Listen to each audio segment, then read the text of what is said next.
guys, tonight we're going to read a book that has a donkey in it, which I love donkeys, and magic in it. How can you not love magic, right? So, we are reading Sylvester and the Magic Pebble, and you probably recognize it's a Caldecott book. It won the Caldecott Award for Best Pictures in 1969, and it is Sylvester and the Magic Pebble by William Steig. It does have great pictures.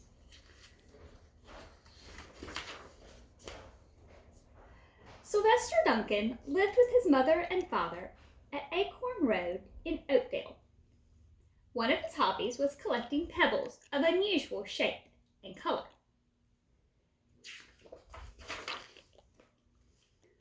One rainy Saturday during vacation, he found quite an extraordinary one. It was flaming red, shiny, and perfectly round like a marble. As he was studying this remarkable pebble, he began to shiver, probably from excitement, and the rain felt cold on his back. "I wish it would stop raining," he said. To his great surprise, the rain stopped.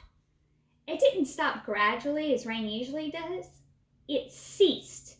The drops vanished on the way down. The clouds disappeared. Everything was dry, and the sun was shining as if the rain never even existed. In all his young life, Sylvester had never had a wish granted so quickly.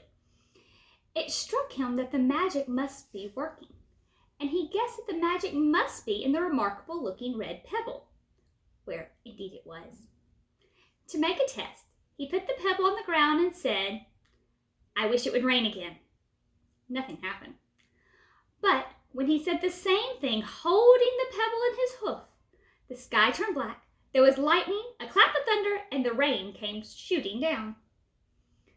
"What a lucky day this is," thought Sylvester. "From now on, I can have anything I want. My father and mother can have anything they want. My relatives, my friends, and anybody at all can have anything anybody wants." He wished the sunshine back in the sky, and he wished the wart on his left flank would disappear, and it did, and he started home eager and amazed to show his father and mother his magic pebble. He could hardly wait to see their faces. Maybe they wouldn't even believe him at first.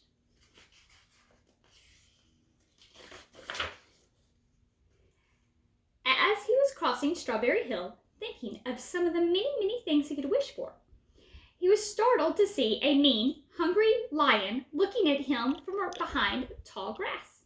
He was frightened.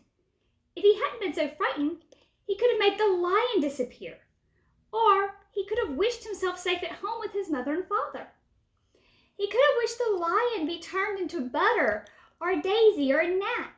He could have wished many things, but he panicked, and he couldn't think carefully. "I wish I were a rock," he said, and he became a rock. The lion came bounding over, sniffed the rock 100 times, walked around and around it, and went away confused, perplexed, puzzled, bewildered. "I saw a little donkey clear as day. Maybe I'm going crazy," he muttered. And there was Sylvester, a rock on Strawberry Hill, with the magic pebble laying right next to him on the ground. He was unable to pick it up.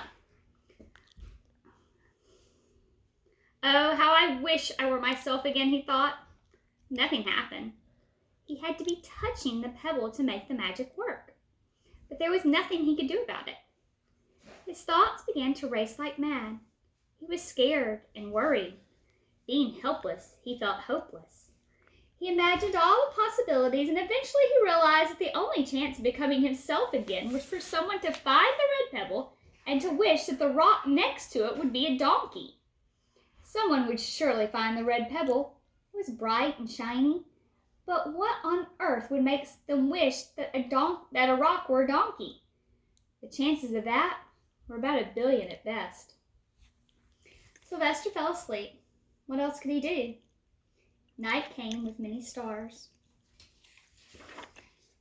Meanwhile, back at home, Mr. and Mrs. Duncan paced the floor frantic with worry. Sylvester had never come home late for dinner. Where could he be? They stayed up all night wondering what had happened, expecting that Sylvester would surely turn up by morning. But he didn't, of course. Mrs. Duncan cried a lot, and Mr. Duncan did his best to soothe her. Both longed to have their dear son home with them. "I will never scold Sylvester again as long as I live," said Mrs. Duncan, "no matter what he does." At dawn, they went about inquiring of all their neighbors. They talked to all the children, the puppies, the kittens, the colts, the piglets. No one had seen Sylvester since the day before yesterday. They went to the police. The police could not find their child. All the dogs in Oakdale went searching for him. They sniffed behind every rock and tree and blade of grass, into every nook and gully of the neighborhood and beyond, but found not a sign of him. They sniffed the rock on Strawberry Hill, but it smelled like a rock. It did not smell like Sylvester. After a month of searching the same places over and over again, and inquiring of the same animals over and over again, Mr. and Miss Duncan no longer knew what to do. They concluded that something dreadful must have happened, and they would probably never see their son again, though all the time he was less than a mile away. They tried their best to be happy, to go about their usual ways, but their usual ways included Sylvester, and they were always reminded of him. They were miserable. Life had no meaning for them anymore. Night followed day, and day followed night, over and over again. Sylvester on the hill woke up less and less often. When he was awake, he was only hopeless and unhappy. He felt like he'd be a rock forever, and he tried to get used to it. He went to an endless sleep, and the days grew colder, and fall came with the leaves changing color. Then the leaves fell, and the grass bent into the ground. Then it was winter. The wind blew this way and that, and it snowed. Most of the animals stayed indoors, living on the food they had stored up. One day a wolf sat on the rock that was Sylvester and howled because it was hungry.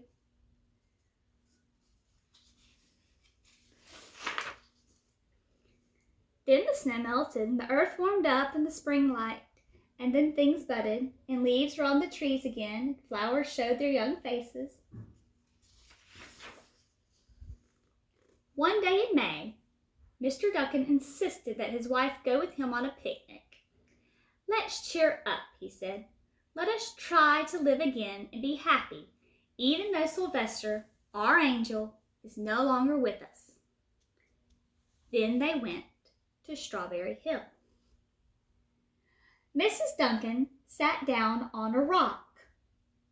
The warmth of his own mother sitting on him woke Sylvester up from his deep winter sleep. How he wanted to shout, "Mother, Father, it's me, Sylvester, I'm right here." But he couldn't talk.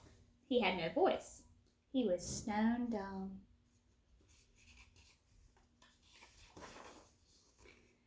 Mr. and Mrs. Duncan walked aimlessly about while Mrs. Duncan put the picnic on the rock. Alfalfa sandwiches, pickled oats, sassafras salad, Timothy capote. Suddenly, Mr. Duncan saw the red pebble. "What a fantastic pebble!" he exclaimed. "Sylvester would have loved it for his collection." He put the pebble on the rock. They sat down to eat. Sylvester was now wide awake as a donkey who as a rock could possibly be. Mrs. Duncan felt some mysterious excitement. "You know, Father," she said suddenly, "I have the strangest feeling that our dear Sylvester is still alive and not far away." I am, Sylvester wanted to shout, but he couldn't. If he had only realized that the pebble was resting on his back was the magic pebble. "Oh, how I wish that he could be here on this lovely May day," said Mrs. Duncan. Mr. Duncan looked sadly at the ground. "Don't you wish it too, Father?" she asked. He looked as if to say, "How can you ask that question?" Mr. and Mrs. Duncan looked at each other with great sorrow. "I wish I were there myself. I wish I were my real self again," thought Sylvester. And in less than an instant, he was. You can imagine the scene that unfolded. The embraces, the kisses, the questions, the answers, the loving looks, the fond exclamations. The pebble's falling off of him. When they had eventually calmed down a bit and had gotten home, Mr. Duncan put the magic pebble in an iron safe. Someday they might want to use it, but really, for now, what more could they wish for? They all had what they all wanted. The end. And what did they all want? They all just wanted to be with each other and to be a happy family. Isn't that sweet? It's a great story. I love it. And I will see you tomorrow.